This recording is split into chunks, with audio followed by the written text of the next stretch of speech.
जय हिंद प्यारे साथियों, वेलकम टू भारतोष क्लासेस। कैसे हैं आप सभी?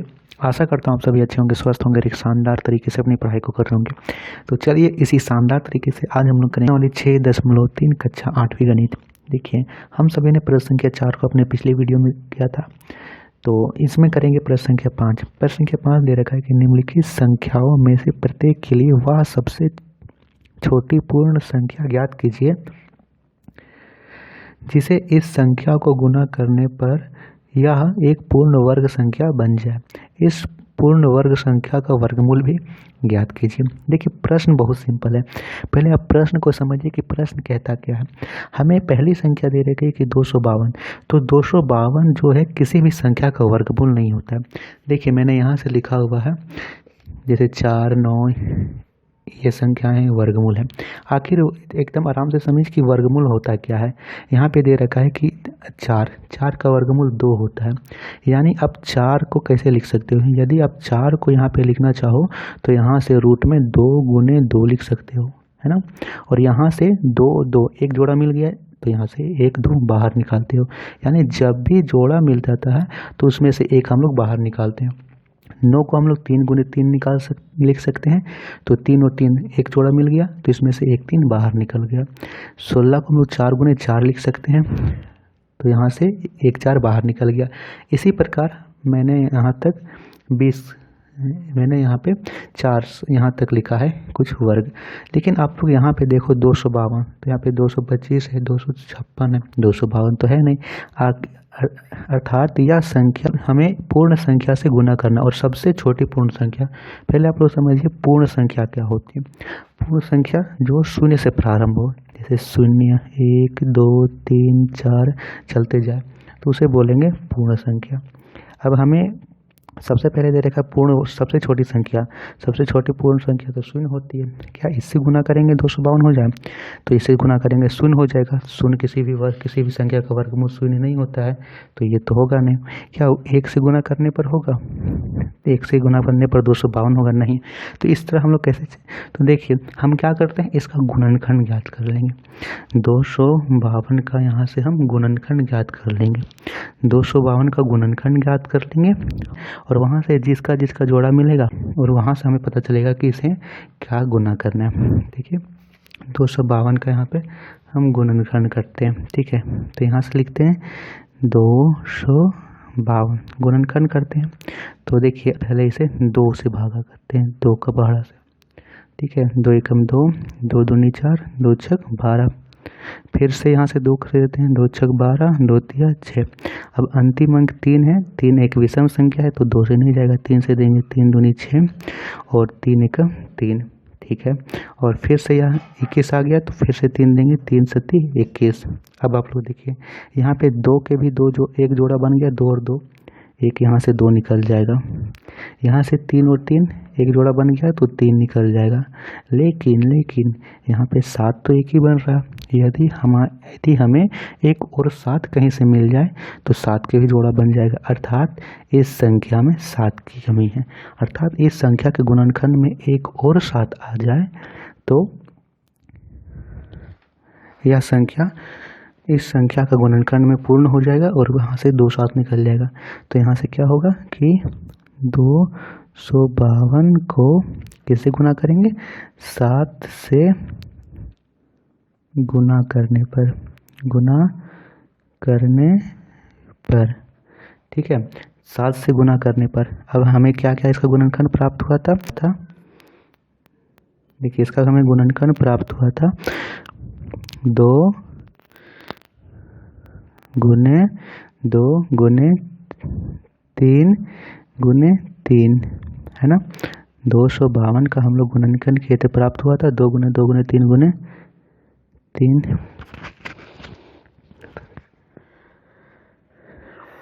3 गुने 3 गुने 7 प्राप्त हुआ था। हमें क्या करेंगे, इससे एक और 7 इसमें जोड़ देंगे, ठीक है। तो यहाँ से एक और 7 जोड़ देते हैं तो इसमें 7 से गुना करने पर क्या हो जाएगा, यहाँ से एक और 7 जुड़ जाएगा। अब देखिए हमें क्या करना है, इस संख्या का वर्गमूल भी ज्ञात करिए। तो इस संख्या का वर्गमूल ज्ञात करने के लिए यहाँ से इसका रूट चढ़ा देंगे इसके ऊपर। अब देखिए 2 2 है तो 1 2 बाहर निकल गया, फिर से 3 2 है तो 1 3 बाहर निकल गया, 7 भी 2 है तो यहाँ से 1 7 बाहर निकल गया। अब 7 या 21, 21 दूनी 42, तो इसका वर्गमूल, इसका जो वर्गमूल क्या होगा, 42 होगा। ठीक है, यहाँ पे 42 होगा। और यहाँ से पूछे कि वह संख्या कौन सी है, तो यहाँ से 252 को आप 7 से गुना कर दो। ठीक है, 252 को 7 से गुना करोगे तो वह संख्या हमें ज्ञात हो जाएगी। तो चलिए इसी के साथ हम लोग देखते हैं प्रश्न संख्या 2। प्रश्न संख्या 2 दे रखा है 180। तो 180 को यहाँ से लिखेंगे। ठीक है, हम लोग 180 का यहाँ से गुणनखंड ज्ञात करते हैं। तो 2 9 18, फिर से करते हैं, 2 का पहाड़ा में 45 बार में जाएगा। फिर यहाँ से 3 का पहाड़ा में देंगे, 3 एकम 3, 3 पचे 15, फिर 3 का पहाड़ा में 5 बार में गया। अब देखिए यहाँ पे 2 का भी एक जोड़ा मिल गया, 3 का भी एक और साथी मिल गया, लेकिन 5 का कोई भी साथी नहीं मिला। तो यहाँ लिखेंगे 180 को 5 से गुना करने पर क्या होगा, पूर्ण वर्ग प्राप्त होगा।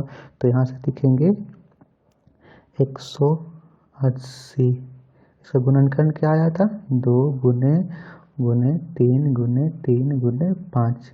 ठीक है, और यहाँ पे हमें इसमें 5 से गुना करना है।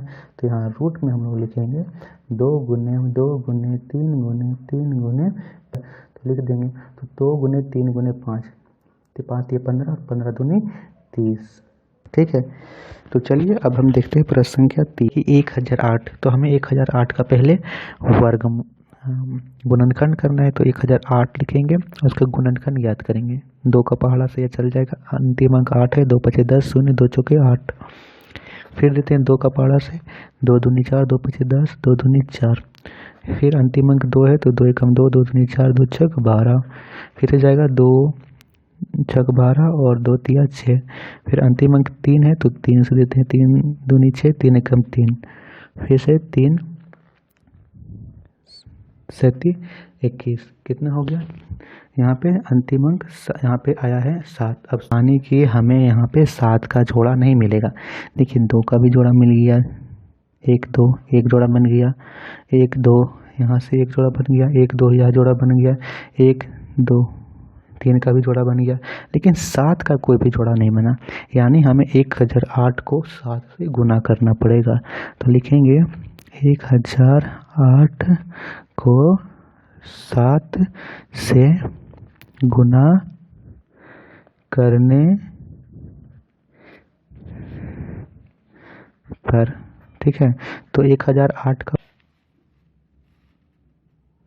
हमें 1008 का गुणनखंड आया था 2 गुने 2 गुने 2 गुने 2 गुने 3 गुने 3 गुने 7, और हमें इस गुणनखंड में 7 और 1 ऐड करना है।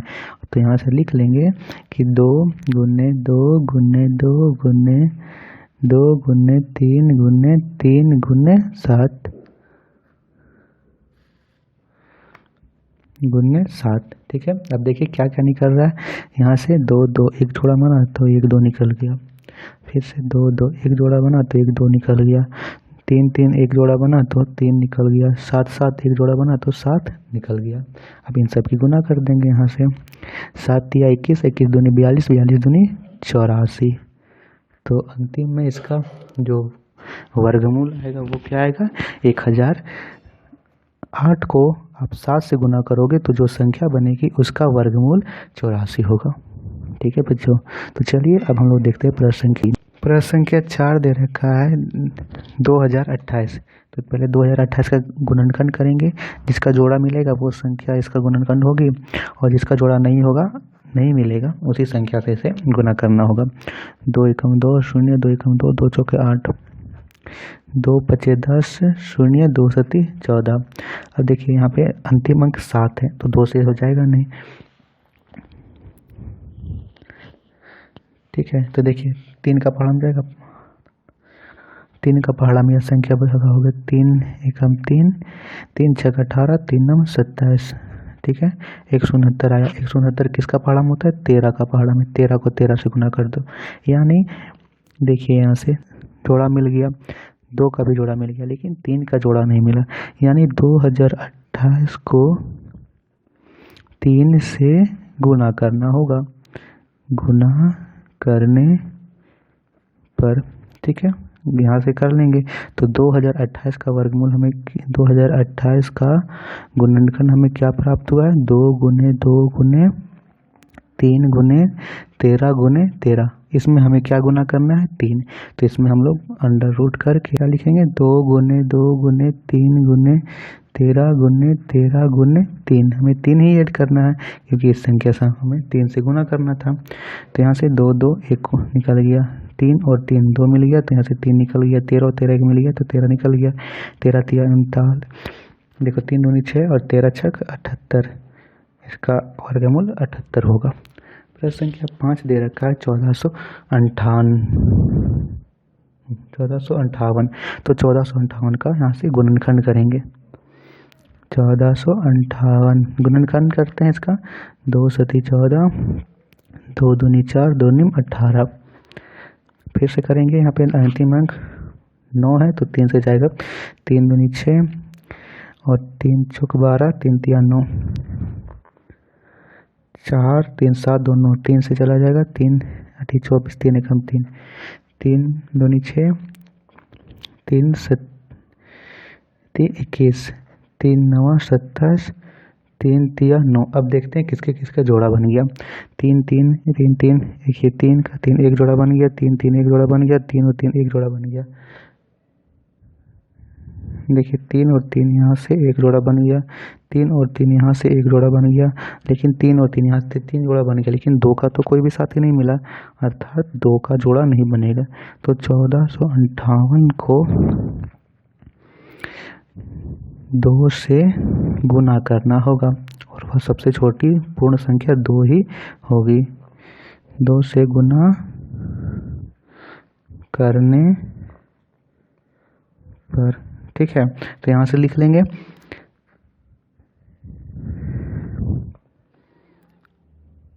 2 का भी 2 पैर बना दो, 3 का भी 3 पैर 2 पैर बना दो और फिर से 3 का 2 पैर मिलेगा, एक जोड़ा 1 2 3 जोड़ा है ना, 3 का 3 जोड़ा है तो 1 जोड़ा 2 जोड़ा और यहाँ पे 3 जोड़ा मिल गया। तो यहाँ से 2 निकल जाएगा एक बार, 3 निकल जाएगा एक बार, फिर से 3 निकल जाएगा एक बार और फिर से 3 निकल जाएगा एक बार। 3 3 9 9 27 और 27 दूनी 54, तो इसका वर्गमूल 54 होगा। चलिए अंतिम प्रश्न को देखते हैं। अंतिम प्रश्न दे रखा है 768। तो 768 में खंड करते हैं। अंतिम अंक 8 है तो यहाँ से 2 से यह विभाजित होगा, 2 तिया 6, 2 8 16, 2 चौके 8। फिर से 2 से जाएंगे, 2 एकम 2, 2 निम 18, 2 दूनी 4, फिर से 2 से 2 निम 18, 2 छक 12, फिर से यहाँ पे 2 जाएगा, 2 चौके 8, 2 8 16, 2 दूनी 4, 2 चौके 8, 2 एकम 2, 2 दूनी 4, 2 छक 12। हमें सिर्फ जोड़ा बनाना है कि 2 तिया 6। देखिए 2 2 एक जोड़ा बन गया इसका, 1 2, इस 3 का यहाँ पे कोई भी जोड़ा नहीं मिला, यानी 768 को 3 से गुना करना होगा। गुना करने पर हमें वह संख्या प्राप्त होगी। तो आपको वह संख्या नहीं लिख देना है, यानी कि कहीं गुना करके उस संख्या को लिखो और फिर उस संख्या का गुणनखंड ज्ञात करो, नहीं। आपको क्या करना है, इसी संख्या के गुणनखंड में सिर्फ उस संख्या को ऐड कर लेना है। यानी 7 यहाँ से कितना है, 768 का गुणनखंड 2 गुने 2 गुने 2 गुने 2, 1 2 3 4 5 6 7 8, तो 1 2 3 4 5 6 7 8 और यहाँ 3 है। तो इसी संख्या के गुणनखंड में सिर्फ हमें 3 ऐड कर देना है और उसके अंडर रूट लिख देना है। तो 2 गुने 2 गुने 2 1 2 3 4 हो गया 2। उसके बाद हमें 3 को भी 2 बार लिख देना है। अब देखिए यहाँ से क्या क्या बाहर निकल जाएगा। यहाँ से एक तो 2 1 बार 2 बार 3 बार 4 बार, तो 2 4 बार निकल गया और 3 एक बार निकलेगा। तो इसका वर्गमूल क्या होगा? इसका वर्गमूल 48 होगा। तो प्यारे बच्चों, ये था प्रतिदिन का प्रश्न संख्या 5। आशा करता हूँ कि आप सभी को समझ में आया होगा। वीडियो पसंद आए तो वीडियो को लाइक शेयर जरूर कीजिएगा। आप अपने परिवार भारतवर्ष क्लासेस को सब्सक्राइब जरूर कीजिएगा। धन्यवाद बच्चों। नेक्स्ट वीडियो में हम सभी प्रारंभ करेंगे प्रश्न संख्या 6। Thank you.